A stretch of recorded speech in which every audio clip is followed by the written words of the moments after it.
Hanggang sa huli palagi. Ikinagulat ng mga netizens nang ianunsyo ng content creator na si Sashna Laparan ngayong araw ang hiwalayan nila ng boyfriend na si Mark Pascual at ang dahilan nito.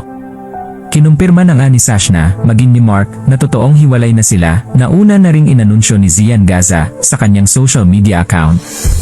Ngunit ang mas ikinagulat ng marami ay ang dahilan ng hiwalayan dahil kung third party ang tipikal na dahilan ng karamihang hiwalayan ng mga magkasintahan, sa kanila ay ang pagkalubog ni Mark sa utang.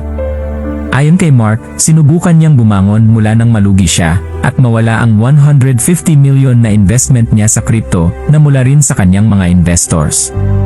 Dahil dito ay hanggang ngayon ay lubog siya sa dami ng kanyang kailangang bayaran at nalubog na rin umano siya sa pagkakautang dahil ito ang paraan niya upang mapunan ang kanyang mga obligasyon.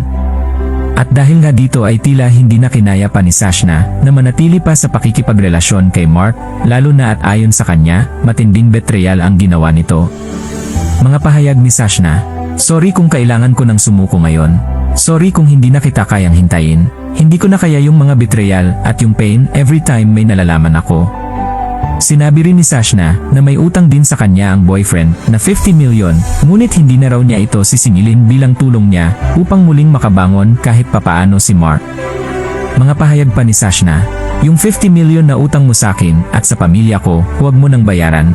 Tulong ko na yun sa'yo para magkaroon ka ng chance na makapagsimula ulit. Gusto kong bumangon ka ulit kahit wala na ako sa tabi mo." Samantala, parehong nilinaw naman ni Sashna at Mark na walang kinalaman at hindi na kinabang si Sashna sa anumang investments na kinuha ni Mark sa kanyang mga investors. Wala umano siyang alam sa kahit anong desisyon na ginagawa nito, kaya maging siya ay hindi niya maintindihan kung ano ang mga nangyayari. Gayunpaman, hiling niya ang muling pagbangon ni Mark at alam niya raw na maaayos nito ang mga problema niya balang araw. Sa mga investors ni Jed at sa mga nagpahiram sa kanya, gusto ko lang linawin na wala akong napakinabangan kahit piso. May mga desisyon siyang ginawa na kahit ako, hindi ko na rin maintindihan at wala akong kaalam-alam. Pero alam ko at naniniwala pa rin ako na balang araw, maayos niya ang lahat.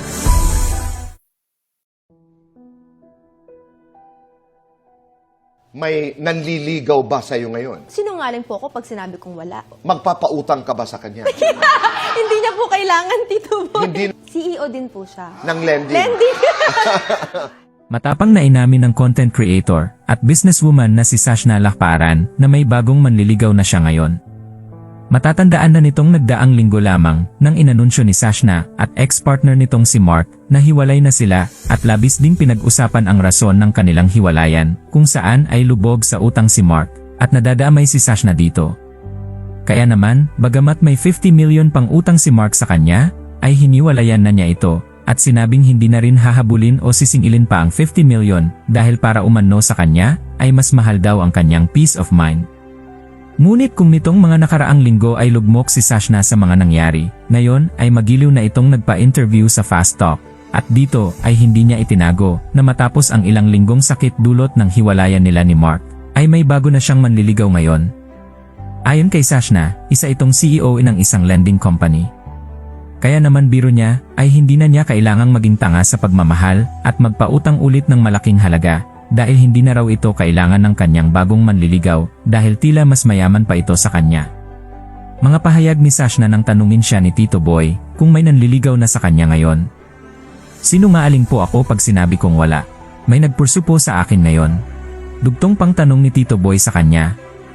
"Magpapautang ka ba sa kanya?"